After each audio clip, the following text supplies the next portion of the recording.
जय माता दी। आज माता का छठा स्वरूप कात्यायनी देवी का मैं आवाहन करती हूँ और उनकी पूजा मन से कर रही हूँ और मुझे दर्शन दे माँ। जय माता दी। आज सरस्वती पाठ करने से पहले मैं देव कवच सुनाऊंगी, उसके बाद सरस्वती पाठ शुरू करूँगी। आज देव कवच सुनाती हूँ। मार्कंडेय जी कहा, पितामह, जो इस संसार में परम गोपनीय तथा मनुष्य की सब प्रकार से रक्षा करने वाली है और जो अब तक आपने दूसरे किसी के सामने प्रकट नहीं किया है, ऐसा कोई साधन मुझे बताइए। ब्रह्मा जी बोले, ब्राह्मण, ऐसा साधन तो एक देवी का कवच ही है, जो गोपनीय से परम गोपनीय, विचित्र तथा संपूर्ण प्राणियों का उद्धार करने वाली है। महामुनि, उसे श्रवण करो। देवी के 9 मूर्तियां हैं, जिन्हें नाम नव दुर्गा कहते हैं। उनके पृथक पृथक नाम से बतलाए गए हैं। प्रथम का शैलपुत्री,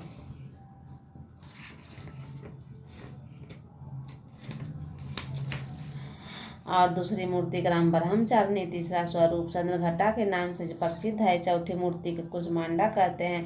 पांचवी दुर्गा का नाम स्कंद माता है। देवी की छठे स्वरूप को कात्यायनी कहते हैं। सातवां कालरात्रि और आठवां स्वरूप महागौरी नाम से प्रसिद्ध है। नवी दुर्गा माँ का नाम सिद्धरात्रि है।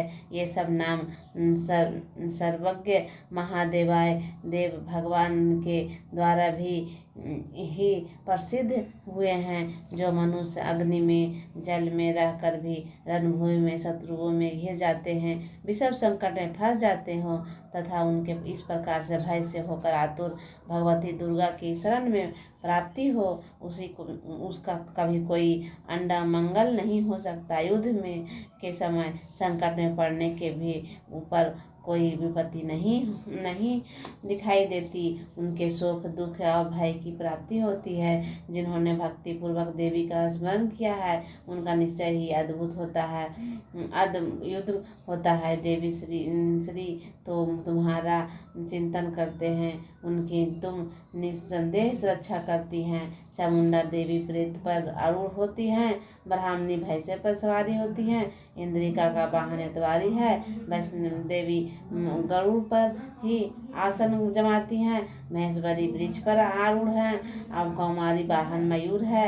भगवान विष्णु की प्रीतमा लक्ष्मी देवी कमल पर आसन पर विराजमान है और हाथों में कमल धारण किए हुए हैं। वृक्ष भर में आरूढ़ ईश्वरी देवी नेत्र रूप से धारण कर रखा है। ब्राह्मणी देवी हंस पर बैठी हुई हैं और सब प्रकार से आभूषणों से सुशोभित हैं। इस प्रकार सभी माताएं सब प्रकार पर योग शक्तियों से संपन्न हैं, जिनके सिवा और भी बहुत सी देवियां हैं, जो अनेक प्रकार के आसुरों की शोभा से युक्त तथा नाना प्रकार के स्रोत से सुशोभित हैं।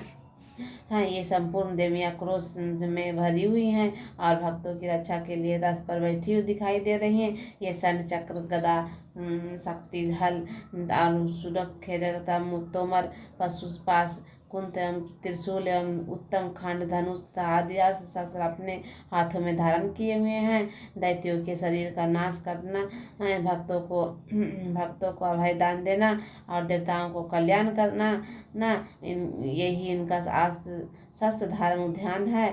कवच का आरंभ करने से पहले इस प्रार्थना को कर लेना चाहिए। महान रौद्राय अन्यथा घोर पराम महान बल और महान उत वाली देवी, तुम महान भय का नाश करने वाली हो, तुम्हें नमस्कार है। तुम्हारी ओर देखना भी कठिन है। शत्रुओं का भय बढ़ाने वाली जगदम्बिके, मेरी रक्षा करो।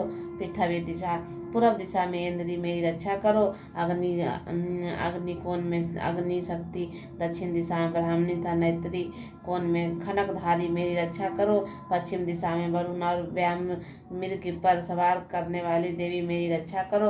उत्तर दिशा में कौमारी और ईशान दिशा में कोण में शूलधारी देवी, मेरी रक्षा करो।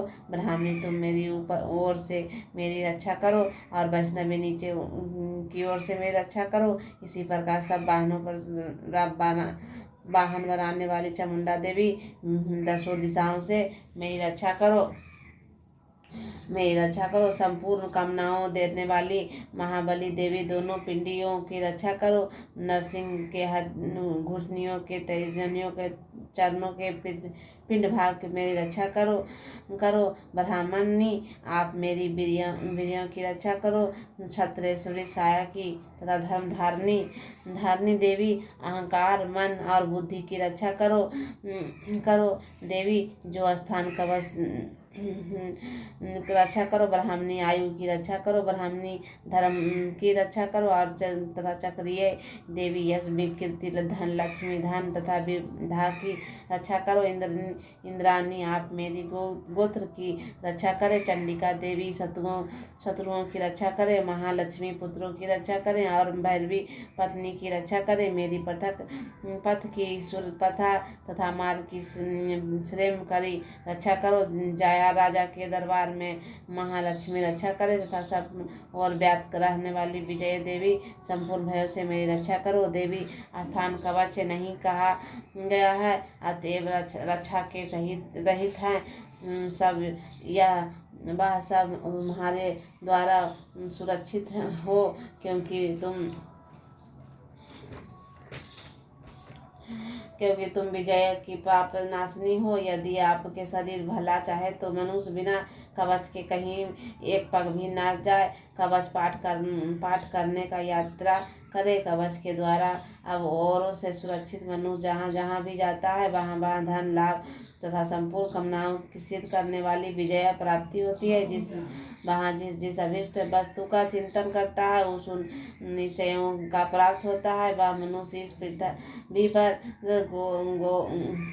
तुला रहित महान ऐश्वर्य मार्गी होता है।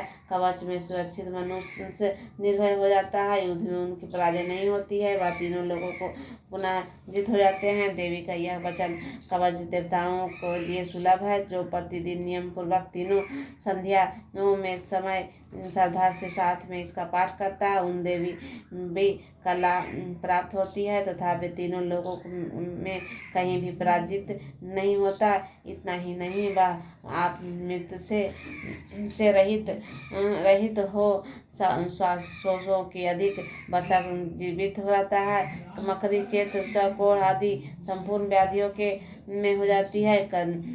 इस पृथ्वी पर मारण, मोहन आदि जितने भी अविचारित प्रयोग होते हैं तथा इन प्रकार से जितने मंत्र तंत्र होते हैं, वे सब इन कवचों हृदय से धारण कर लेने पर मनुष्य के देखते ही नष्ट हो जाता है। ये ही नहीं, पृथ्वी पर विचरण करने वाली ग्राम देवता, आकाशचारी, विशेषचरी तथा संपन्न प्रकट होने वाली गण उद्देश्य समक्ष सिद्ध होने वाली निर्मतक देवी को जन्म के स्थान प्रकट होने वाली कुमुदेवी